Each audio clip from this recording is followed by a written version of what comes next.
conversation, we're going to be talking about the considerations that you want to cover for building your type of custom 1911. So what would be some of the different platforms or reasons or types of 1911 custom pistols? Okay, first you have to consider the purpose.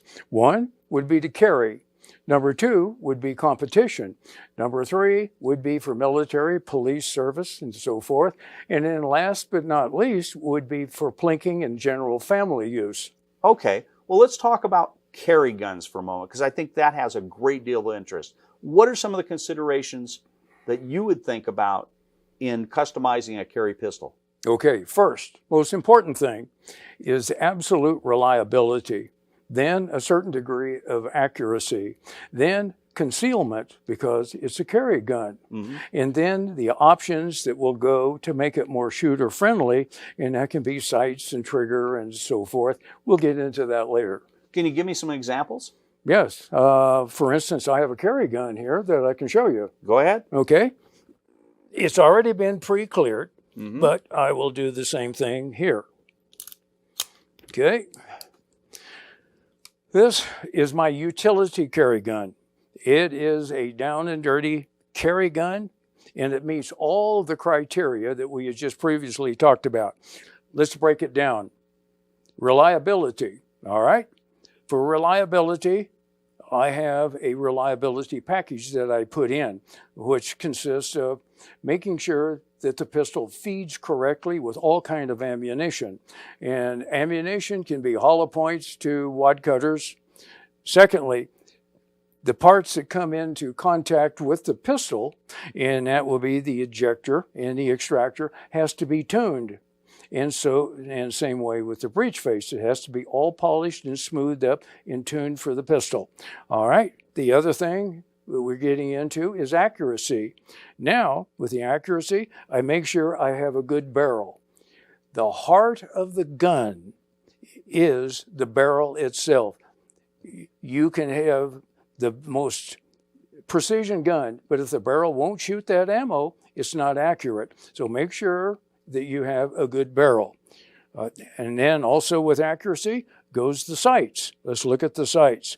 You can have adjustable sights, but for me, in my carry gun, I use a fixed sight, and it has a good sized window and a narrow front blade.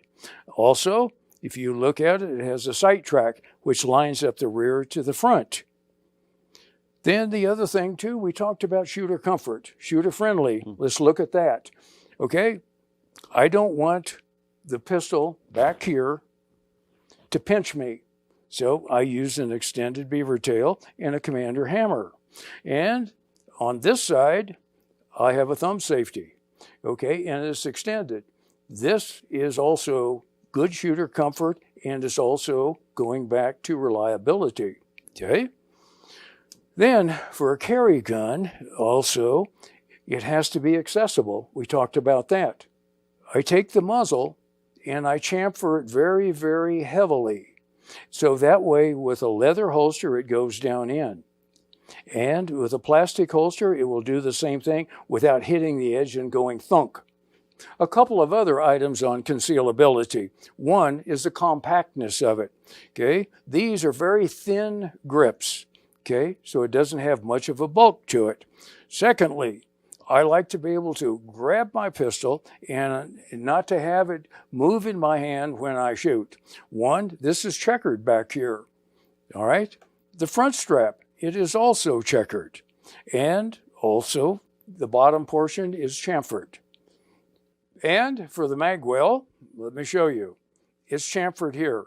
So that means I have a smooth surface going in case of an emergency. It goes very, very quickly. Now, one of the nicest things that we can talk about is the finish on the gun. This is a down and dirty gun. This is what I use in my shop and when I go out in the field. So I want a durable finish, but it has to meet several qualifications. One, it doesn't want to wear on me. It doesn't want to show the scratches, but I want it also hard, and I want it with a high lubricity coefficient, meaning I can use it without oil. This particular finish has that qualification, and it is a black nitrite solution, and it gives it a Brinell hardness on the surface is about 3 to 4 thousandths thick, which is very good. The black is basically permanent, but in time it will wear. But it is about the second best finish in the black that you can get. So this is my carry gun. Oh, one last thing. I like a good trigger, and it has to be safe. So that is the other key thing that I like about a carry gun is the safety of it. A good trigger, all my safeties work, and I know how to use them. What do you think, Kelly? Wow, Shuey, that's a lot of different considerations. And I know that you teach all of that and even more in your courses. In fact, if you want to know how to build your own custom carry gun and all the different options and selections that are available to you and how to actually fit the parts and do every aspect of it, then you're going to want this course. Take a look at this. In Volume 1, he spends over 4 hours tuning and customizing a brand new stock 1911 for reliability and accuracy, including working on the lockup, the barrel bushing, the slide to frame fit, the sear and hammer. He shows you how to install a drop-in barrel and a gunsmith fit barrel, teaches you how to fit the link, shows you the Jarvis cam lock system, fits the extractor, installs a new firing pin, ejector, guide rod, grip safety, plunger tube, trigger, mag release, and sights. He also shows you how to do a trigger job with exclusive close-up views of the hammer-sear relationship. He finishes up by teaching you how to contour the pistol and then refinishes it. He also shows you the parts and options available at each step in the customizing process.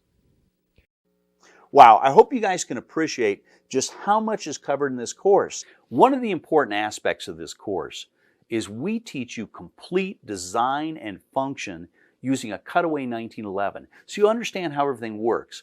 And then we do a complete disassembly and reassembly to the last part. So you'll be very confident in your knowledge of the gun before you even ever start customizing it. Shuey, when you did this course, you covered a multitude of different options, helped them decide which one would be best for them, and then showed them step by step how to do the actual modifications and installations. I mean, you just really cover it all. Absolutely, Kelly. And that was very well put. My objective in doing these courses is to give you enough information that you can build the gun that you want and the gun of your dreams. Do you want to learn complete design, function, and repair of all different types of firearms and become a certified professional gunsmith? If so, go to www.americangunsmithinginstitute.com and request a complete information package.